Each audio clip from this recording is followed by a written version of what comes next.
Hey everybody, welcome to day 5 of the Motherhood Simplified Challenge. We have Tara with us here today because she woke up from her nap and we're doing it with her. Hi.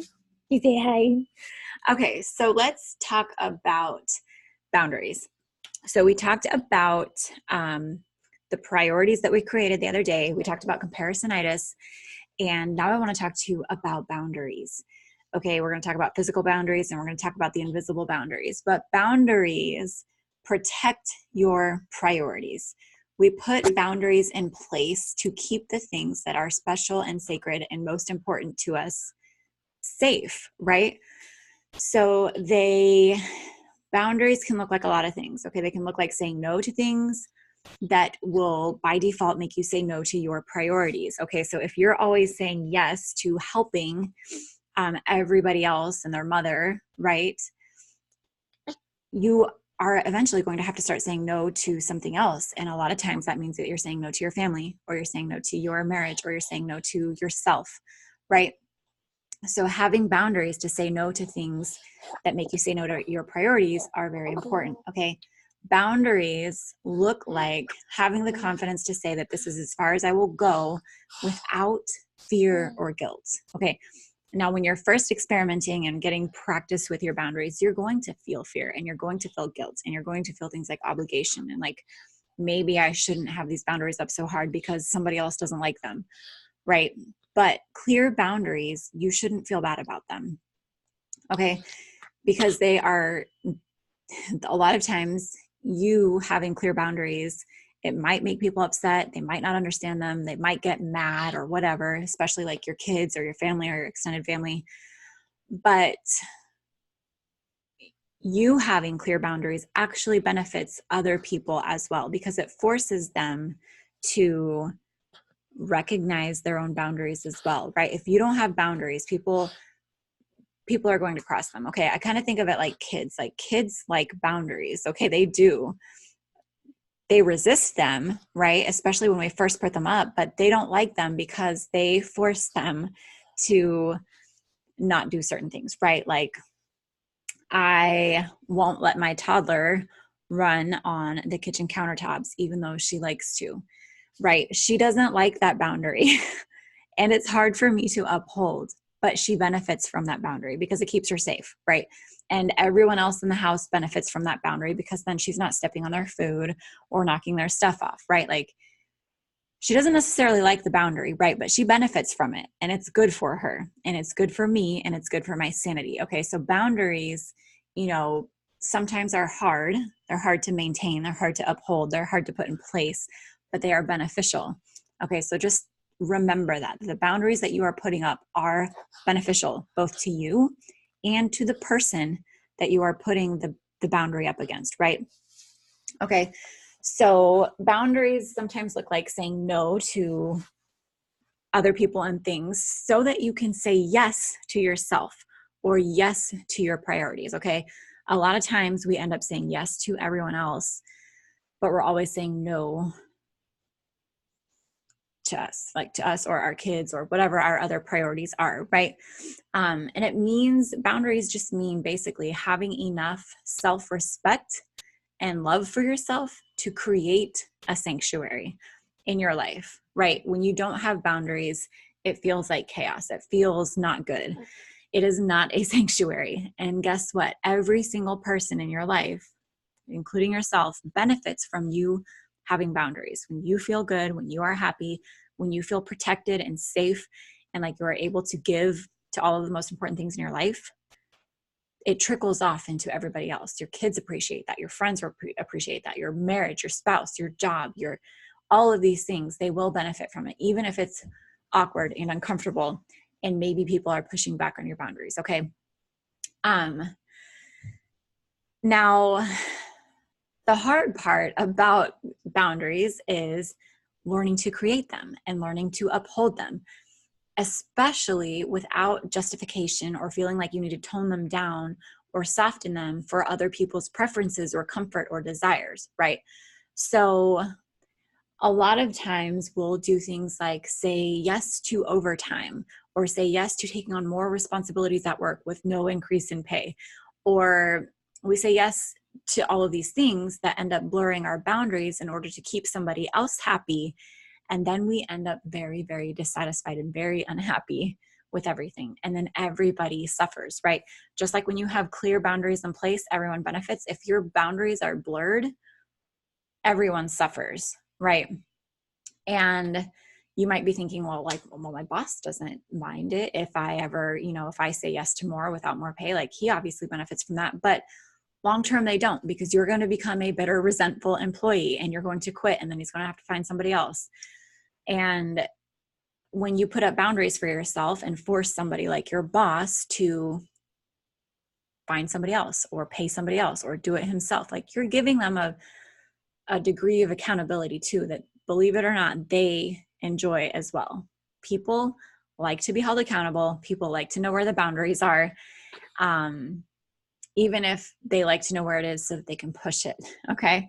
I am somebody who thinks that rules are meant to be broken, and I like to push boundaries, not personal boundaries, but I do like to expand and challenge things. And anyway, I like to know where they are though, right? I like to know where they are so I can see where I can go and how close I can be and whatever.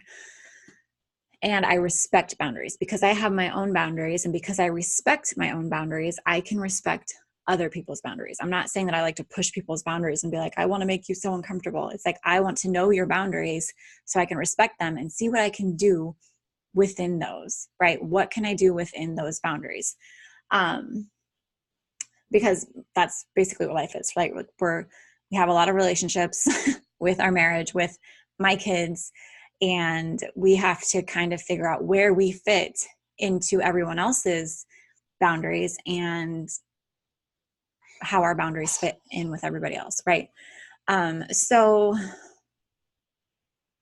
I want you to start thinking of ways today that you can create boundaries to protect your priorities. So I want to give you guys one example. I might give you 2 examples of boundaries that I created in the past that you in the Motherhood Simplified community have experienced. Okay. So Tara here was born and I kept her a secret. I kept her pregnancy a secret off of social media. And it wasn't because I wanted to be mysterious, and it wasn't because I wanted to be weird. It wasn't because I didn't want anyone to know I was pregnant or anything negative, to be honest. It was actually the opposite. It was that I was pregnant with our last baby, and it was really important to me to make the most of it and have a good time with it and have an in-person support system and community who could support me in this with having all of these other kids. And I put up those boundaries to protect the privacy of my pregnancy. I didn't want a bunch of questions. I didn't want people asking me every day how I was feeling or how far along I was or what I was going to name her or how I was going to give birth or where I was going to get birth or how far along I was or if I had her yet or how dilated I was. Like, I just didn't want any of that. So I put up the boundary of like, people in my real life will know that I'm pregnant. My closest friends, my very select few closest friends and my family are going to know about this because I want to protect that boundary. I don't want distractions. I just want to be able to have my baby how I want. And I don't want to have to give any justifications on how I'm going to give birth or where I'm going to give birth, or I wanted that. So I created a very clear boundary. And the people in my life who knew that I was pregnant, I made sure that they knew. Please do not tell on social media. I want to keep this private. I want to keep it very intimate. Like we talked about the other day, my priorities are my top 3 priorities: myself, my marriage, and my kids. I wanted to protect that. It was our family unit thing. I share a lot on social media. It was like the one thing that I wanted private and sacred for our family. So that was my boundary, was like, I'm not saying anything on social media. And if I trust you enough to tell you that I'm pregnant, I'm going to ask that you respect that boundary, right? And so it was a matter of me figuring out where my boundary was, figuring out who I wanted to let into that boundary and how far I wanted to let them into that boundary, and sharing it with people that I could trust to mutually respect my boundary, right? So that's just one example. Another example is that you guys might know that we have recently moved and we've decided to keep our location private. It's for the same reasons. Like, my top 3 priorities are my family, and I'm very introverted, and I get overwhelmed by too many social obligations. And so I decided to keep our location private because I love to interact and I love to build a community and I love social media. But I also want to have a place to retreat that's just my own, like just my family's. And I know not everybody understands that. And that's okay, because it's my boundary. It's my boundary, and I get to decide where it is and what it looks like. And I don't have to justify it to anybody, right? Like, I can keep my boundary that keeps my priorities safe and secure. And that's okay, right? My boundary isn't meant to control somebody else. It isn't meant to, that it's to make sure that I'm able to live in a way that's comfortable for me, right? And helps protect my priorities. So that being said, boundaries can also look like physical space. So let's talk about boundaries real quick in regards to your clutter. So clutter knows no boundaries. Clutter knows no boundaries, right? Clutter is the type of thing when you say, like, please don't do that, clutter goes and does it like 4 times. So when it comes to your clutter, if that is the thing that you're struggling the most in your home right now, you can set up physical boundaries. Okay, there's no solution to make more space. You can't expand your house. It's not like Hermione, if you know Harry Potter, she has that bag that's like a normal size bag and it can literally fit anything inside of it. Like, you can't do that to your house, okay? The space inside of your house is limited, which means that you're going to have to limit the amount of stuff that you have in it. You're going to have to make it fit. So if you have too many toys, create a physical boundary of, like, this is the toy shelf. Whatever fits on this toy shelf can stay. Or this is the toy closet. Whatever can fit in this toy closet can stay. Do it with your clothes. Like, this is our dresser. We don't want 2 dressers. So we're going to make whatever can fit into this one dresser. That's what can stay. And we're going to get rid of the other physical boundary. You can set up physical boundaries as well. Toddlers need lots of physical boundaries, right? Like Kaylee, I have to give her lots of physical boundaries. You can't climb on the counters. You can't play with the knives. Like, all of these things, right? Boundaries keep you safe. They keep you protected. And in turn, they keep you happy. They keep you thriving. So boundaries can be kind of tricky. So think of ways today that you are going to create, of how you are going to create boundaries to protect your priorities. Are you going to delete apps off of your phone? Are you going to set timers on your phone? Are you going to, ask for a raise in exchange for compensation, for all of the extra work that you're doing? What are you going to do? How are you going to create these boundaries? What are they going to look like? And then start putting them in place, experimenting with them, see what feels good and right to you. And if you need to adjust them, no big deal, right? Tara has no concept of physical boundaries. You just eat my face, and you have no respect for my personal space, but that's okay, because I'm going to let you in my boundary, I'm going to let you in my boundary. Okay.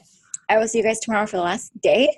I hope you post in the group. I hope that you reach out to us and let us help you, and we'll see you tomorrow. Bye.